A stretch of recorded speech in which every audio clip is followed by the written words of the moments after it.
گرفته چه کنم؟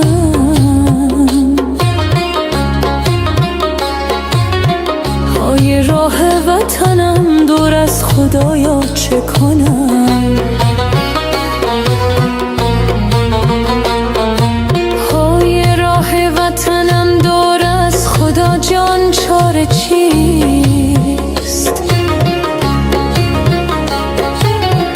های صبر دلم را خدا گرفته چه کنم؟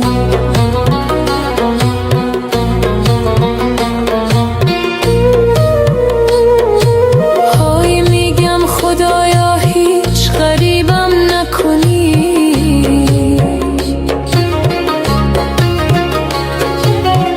های بیماری دراز و بی طبیبم نکنی،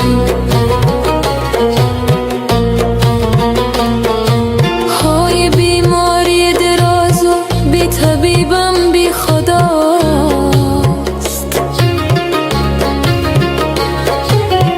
های از جان و جوانی بی نصیبم نکنی،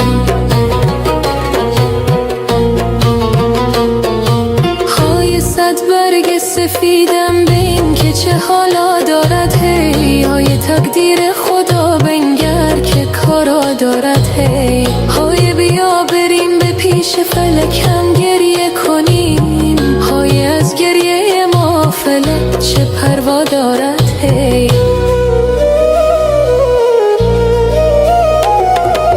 های سرچشمه وطن یک بطه نی شکر است،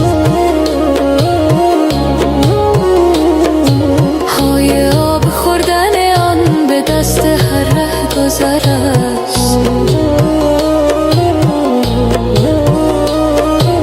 های مردمان خوش و ما هیچ عیبم نگیرید،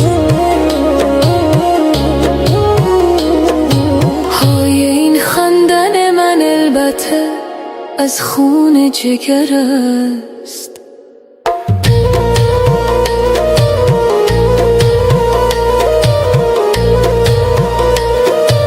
های روزی که به دامانت فتادم ای وطن، های یک لحظه نمیرویی زیادم ای وطن،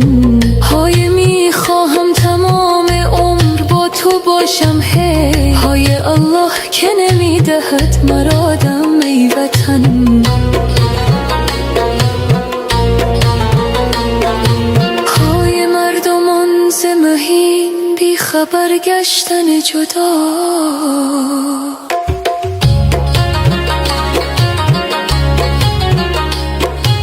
های روحشان پریشان است حالشان دوا،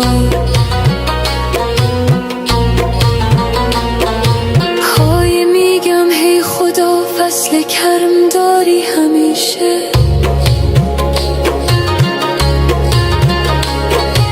بار دیگر این وطن را ساز آباد و بپا، های وطن جانم وطن، های قلب و